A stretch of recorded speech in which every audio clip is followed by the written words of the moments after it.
بسم اللہ الرحمن الرحیم۔ السلام علیکم۔ اسلامک انفو ڈیسک چینل کے ساتھ میں ہوں اشنال۔ کافر کے لیے اسلام میں اور شریعت میں کفر کی سزا ہمیشہ کے لیے عذاب جہنم کیوں ہے؟ کہ اعتراض کرنے والے اعتراض کرتے ہیں کہ جتنی دیر جرم کیا گیا اتنی دیر سزا ملے۔ اگر ایسا ہو تو ذرا غور فرمائیے گا، اگر کسی جگہ پر 2 گھنٹے مسلسل ڈکیتی کی واردات ہوئی ہو اور ڈاکوؤں کو گرفتار کر کے لایا جائے اور حاکم ڈاکوؤں کو 2 گھنٹے کی سزا دے اور بعد میں ان کو چھوڑ دے، تو کیا ایسا کرنے سے آپ حاکم کو انصاف کرنے والا مانیں گے؟ اور آپ یہ بات مانیں گے کہ چور کو سزا اس کے جرم کے مطابق ملی ہے؟ نہیں، ہرگز نہیں۔ تو معلوم ہوا کہ سزا اور جرم میں مناسبت کا مطلب یہ نہیں ہوتا کہ دونوں کا زمانہ مناسب اور مساوی ہو، بلکہ اس کا مطلب یہ ہوتا ہے کہ جتنی شدت جرم میں ہوگی اتنی ہی شدت سزا میں ہوگی۔ اگر جرم شدید ہے تو سزا بھی شدید ہوگی، اس کا زمانے کی مناسبت سے کوئی تعلق نہیں ہے، اور یہ بات کوئی بھی انسان سمجھ سکتا ہے۔ اب آپ لوگ خود فیصلہ کریں، شریعت نے کفر کی سزا میں جو شدت رکھی ہے وہ شدت کفر جرم کی مناسب ہے یا نہیں؟ کیا کفر کا جرم شدید سخت ہے یا نہیں؟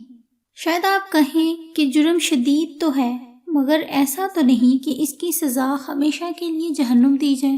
شاید آپ کے دل میں یہ خیال آ جائے کہ ظاہری طور پر اس نے کفر ہی تو کیا ہے، لیکن اس کی سزا ہمیشہ کے لیے جہنم کیوں؟ تو ایک بات واضح کرتی چلوں، جزا اور سزا کا دار و مدار نیت پر بھی ہوتا ہے، بلکہ یوں کہیے کہ نیت پر ہی ہوتا ہے۔ آپ کو ایک مثال سے واضح کر کے بتاتی ہوں۔ ایک شخص نے دھوکے سے شراب پی لی تو اس کو گناہ نہیں ہوگا۔ اس کو کیوں گناہ نہیں ہوگا؟ کیونکہ اس کی نیت گناہ کی نہیں تھی، وہ شراب نہیں پینا چاہتا تھا۔ اس کو دھوکے سے پلائی گئی یا اس نے دھوکے سے پی لی تو یہاں گناہ کی صورت موجود نہیں، کیونکہ اس کی نیت نہیں تھی۔ اور اگر ایک شخص شراب پینے کی غرض سے جائے اور دکاندار اس کو شراب کے بدلے میں شربت پلا دے تو اس کو گناہ شراب پینے کا ہوگا، کیونکہ اس کی نیت شراب پینے کی تھی۔ اس لیے فقہا نے معاملے کی سنگینی کو بیان کرنے کے لیے ایک مثال سے سمجھانے کی کوشش کی ہے کہ اگر کوئی شخص اپنی بیوی سے صحبت کر لے مگر وہ اندھیرے میں یہ سمجھتا ہو کہ یہ میری بیوی نہیں بلکہ کوئی اجنبی عورت ہے تو اس کو گناہ ہوگا۔ اسی طرح اگر صحبت میں تصور کسی اجنبی عورت کا کرے، یعنی بیوی سے صحبت کرتے ہوئے یہ تصور کرے گویا کہ میں فلاں اجنبی عورت سے صحبت کر رہا ہوں اور اس کی صورت ذہن میں حاضر ہو، تب بھی گناہ ہوگا۔ اور اگر شب زفاف میں عورتوں نے اس کے پاس غلطی سے بجائے اس کی بیوی کے کسی اور کی بیوی کو بھیج دیا یا کسی اور عورت کو بھیج دیا جس کے ساتھ یہ شخص یہ سمجھ کر ہم بستر ہوا کہ یہی میری بیوی ہے، تو اس کا گناہ نہ ہوگا۔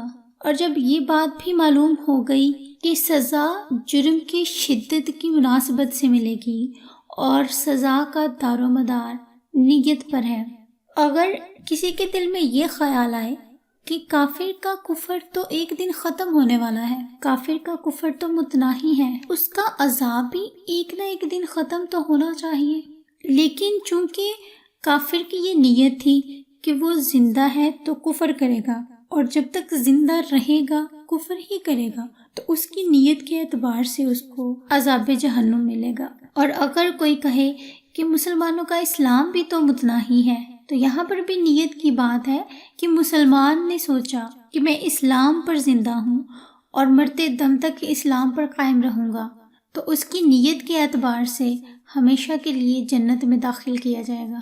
دوسرا ایک بہت باریک جواب یہ ہے کہ کفر کا تعلق حقوق الہیہ سے ہے، تو جب حقوق الہیہ لامتناہی ہیں تو پھر ان حقوق الہیہ کو پورا نہ کرنے کی سزا بھی تو لامتناہی ہونی چاہیے۔ اور اسلام میں حقوق الہیہ کی اگر رعایت ہے اور وہ غیر متناہی ہے تو ان کی رعایت کا بدلہ بھی تو غیر متناہی ہونا چاہیے۔ اس ویڈیو میں آپ نے 3 باتیں جانی ہیں۔ ایک، سزا کی شدت جرم کی شدت کی مناسبت سے ہوگی، جزا اور سزا کا دار و مدار نیت پر ہے۔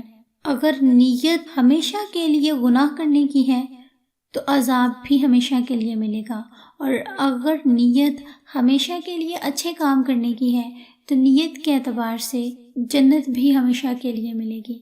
امید ہے آپ کو ہماری آج کی یہ ویڈیو پسند آئی ہوگی۔ اسی طرح سے مزید ویڈیوز دیکھنے کے لیے اور جاننے کے لیے ہمارے چینل کو سبسکرائب کریں، بیل آئیکن کے بٹن کو بھی پریس کر دیں۔ نیکسٹ ویڈیو تک کے لیے اللہ حافظ۔